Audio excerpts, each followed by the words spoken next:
Selama ruh mereka masih ada di dalam jasad mereka, aku akan terus menyesatkan hamba-hambamu dari golongan bangsa manusia. Dari golongan bangsa manusia.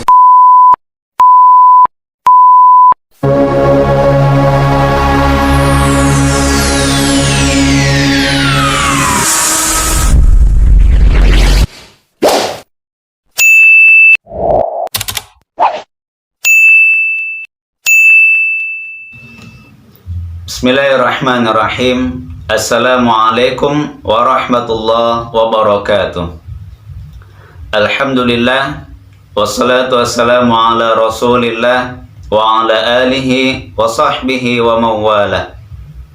Rabbi syrah li sadari wa yassir li amri wahlul uqadatan min lisani yafqahu qawli, amma ba'd. Bersyukur kepada Allah atas semua nikmat dan karunia yang telah Ia berikan kepada kita. Salawat beriringkan salam, mari sama-sama kita terus memperbanyak salawat kepada Nabi kita Muhammad Rasulullah sallallahu alaihi wasallam. Mudah-mudahan kita berhak mendapatkan syafaat dari beliau di hari kiamat kelak. Amin, amin, ya rabbal alamin. Teman-teman Ruksyasi, Ruqyah Syar'iyah Simalungun yang dirahmati Allah, syaitan telah ditakdirkan oleh Allah Subhanahu wa Ta'ala untuk terus mengikuti manusia dan mengiringi di setiap perjalanan hidup manusia di muka bumi ini. Syaitan telah diizinkan oleh Allah Subhanahu wa Ta'ala untuk terus mengganggu manusia, menggoda manusia, bahkan menyesatkan manusia sampai manusia benar-benar jatuh dan terpuruk ke dalam lembah-lembah kesesatan, lembah-lembah dosa dan kemaksiatan. Meskipun demikian halnya, Allah Subhanahu wa Ta'ala selalu memberikan rahmatnya kepada setiap para hamba-hambanya dari golongan bangsa manusia, di mana curahan rahmatnya tersebut diberikan kepada mereka yang selalu beriman kepada Allah, yang selalu bertawakal kepada Allah. Di sini kita akan menggali satu informasi percakapan antara syaitan kepada Allah Subhanahu wa Ta'ala, di mana syaitan benar-benar mengungkapkan semua perasaannya kepada Allah Subhanahu wa Ta'ala atas kebenciannya terhadap manusia. Masya Allah. Jadi perasaan yang diungkapkan kepada Allah itu ternyata kebencian terhadap manusia. Kan gawat ini. Nah, dari pernyataan kebenciannya itu diungkapkan, diluapkan kepada Allah Subhanahu wa Ta'ala, sampai niat dan tujuannya pun tersebut tidak ada yang disembunyikan di hadapan Allah. Terus terang syaitan itu kalau ada niat dan tujuan kepada manusia. Apa niat dan tujuannya? Jelas. Ingin mengganggu manusia, ingin menggoda manusia, ingin menyesatkan manusia, agar manusia terpuruk jatuh ke dalam jurang lembah-lembah dosa dan kemaksiatan.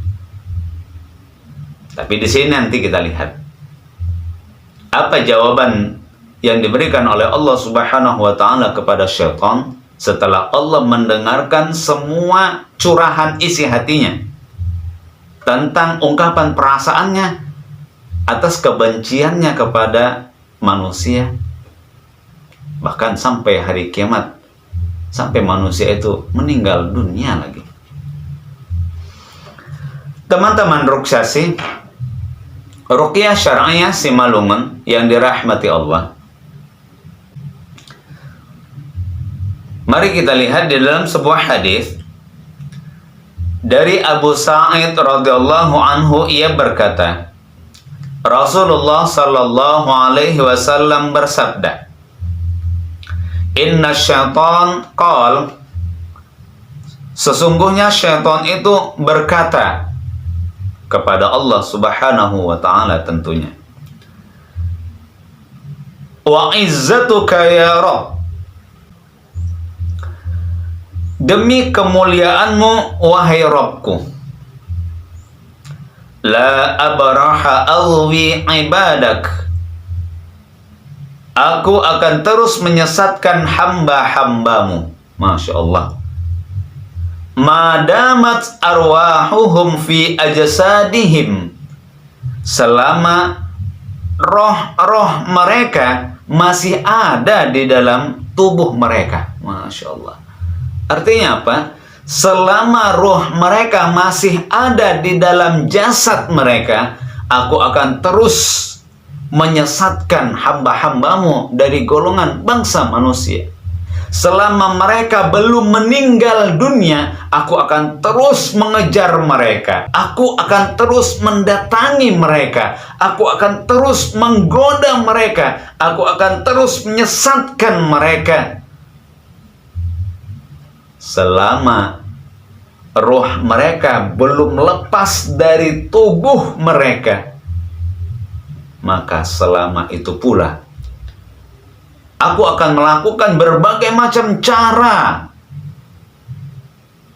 sampai aku tidak akan pernah kenal waktu, tidak kenal pagi, siang, malam, sore, bahkan sampai pagi lagi tak ku kenal lagi itu ya Allah. Sampai aku tidak lagi merasa capek, tak ku kenal rasa capek, tak ku kenal lagi itu rasa lelah. Ku incar mereka selama mereka masih hidup di dunia ini. Masya Allah. Luar biasa ungkapan perasaan hati iblis nih. Ungkapan perasaan dari hati syaitan yang memperlihatkan kebenciannya kepada manusia benar-benar disampaikan kepada Allah subhanahu wa ta'ala. Sampai segitunya kebenciannya, sampai nanti manusianya benar-benar meninggal, baru nggak mau lagi dia menggoda.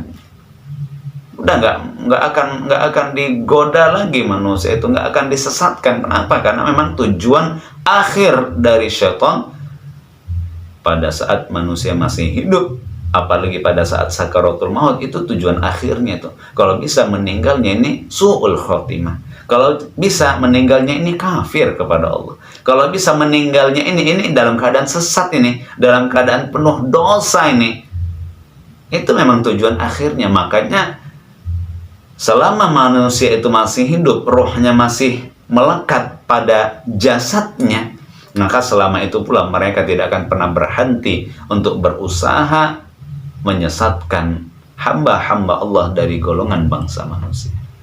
Ini janji syaitan kepada Allah subhanahu wa ta'ala. Faqala Rabb, maka di sini Allah subhanahu wa ta'ala berfirman, Allah subhanahu wa ta'ala memberikan jawaban kepada syaitan. Wa izzati wa jalali, demi kemuliaanku dan demi keagunganku, kata Allah, la azalu aghfira lahum, aku akan terus memberikan ampunan kepada mereka, mastaghfiruni, selama mereka mau memohon ampunan kepadaku. Masya Allah. Disinilah bentuk rahmat Allah subhanahu wa ta'ala kepada para hamba-hambanya yang terus memohon ampunan, yang terus memohon ridha dan rahmat darinya semata. Teman-teman yang dirahmati Allah, terkadang kita bangsa manusia tidak menyadari dan tidak tahu dari setiap perbuatan kita. Apakah perbuatan dosa kita ini dikarenakan dari hawa nafsu kita, atau dari diri kita sendiri, atau mungkin ada campur tangan dari syaitan? Kita tidak pernah tahu.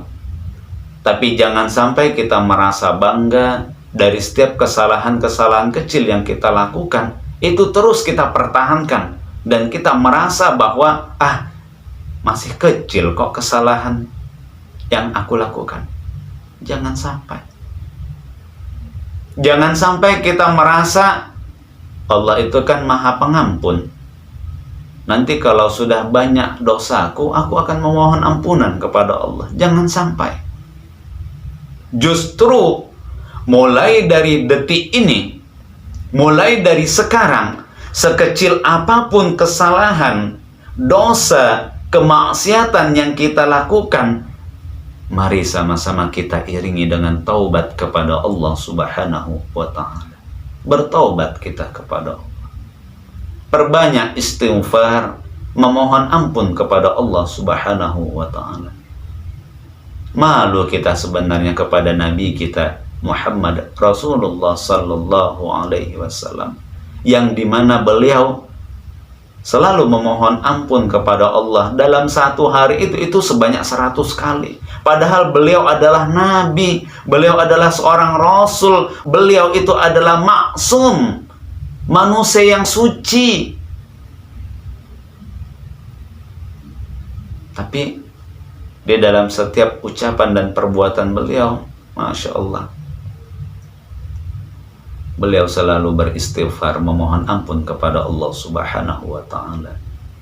Padahal beliau udah jelas-jelas diampuni oleh Allah Subhanahu wa ta'ala. Nah, kita siapa? Kita hanya manusia biasa.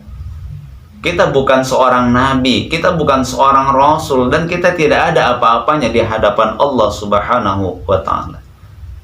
Tapi jangan sampai ketika kita melakukan satu kesalahan, ketika kita melakukan kemaksiatan yang menurut kita masih kecil kita lakukan, jangan sampai kita menunda-nunda taubatan nasuha. Jangan sampai kita menunda-nunda, udah nanti ajalah memohon ampunnya. Dari sekarang, memohonlah ampun kepada Allah Subhanahu wa ta'ala. Karena kita tidak tahu kapan Allah akan mengampuni dosa-dosa kita, di mana Allah akan membersihkan semua dosa dan kesalahan kita, dan saat sedang apa nanti kita akan dipanggil oleh Allah ketika kita menghadap kepadanya pada saat kita meninggal dunia. Maka di sini jelas syaitan terus berupaya untuk menggoda dan menyesatkan manusia selama manusia masih dalam keadaan hidup, ruhnya masih melekat di dalam jasadnya. Tapi apa kata Allah? Allah Subhanahu wa ta'ala berfirman dengan memberikan jawaban, la azalu aghfira lahum. Aku akan senantiasa mengampuni semua dosa-dosa mereka, meskipun dosa itu karena perbuatanmu, wahai syaitan. Mereka itu melakukan kemaksiatan karena dorongan darimu, wahai syaitan.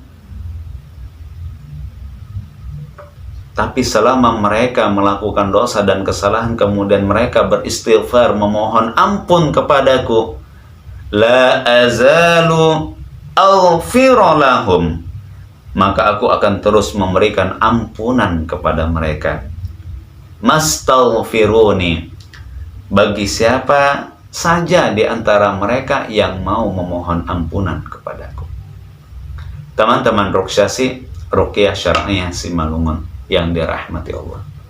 Jadi di sini sekecil apapun kesalahan, dosa dan kemaksiatan yang kita lakukan, mari semua itu kita sadari dan kita sesali, dan kita iringi dengan taubatan nasuha. Terus beristighfar kepada Allah, memohon ampun kepada Allah Subhanahu wa ta'ala. Sebagaimana ayahanda kita Nabi Adam alaihi salam, yang ketika beliau ternyata terjerumus ke dalam lembah dosa dan kemaksiatan karena ulah perbuatan iblis, tapi ternyata ayahanda kita Adam alaihi salam tidak ada menanamkan rasa sombong. Beliau langsung menyadari akan kesalahannya. Setelah itu beliau benar-benar merasa bersalah. Yang selanjutnya beliau pun bertaubat kepada Allah Subhanahu wa ta'ala, terus berdoa dan memohon ampunan kepada Allah Subhanahu wa ta'ala. Dan doa permohonan ampunan yang diajukan oleh ayahanda kita Nabi Adam alaihissalam itu termaktub di dalam Al-Quran.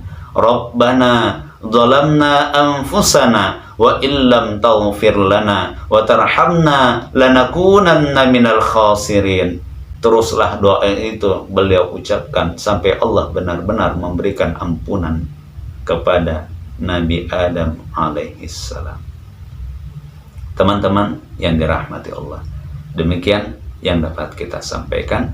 Mudah-mudahan Allah terus memberikan kekuatan iman di dalam hati kita, sehingga kita benar-benar bisa menjalani hidup ini dalam ibadah kepada Allah Subhanahu wa ta'ala, yang ketika kita terbentur ke dalam satu kesalahan, dosa, kesesatan, dan kemaksiatan kepada Allah, kita menyadari akan kesalahan tersebut, kemudian kita menyesali, yang selanjutnya kita bersegera memohon ampun kepada Allah Subhanahu wa ta'ala.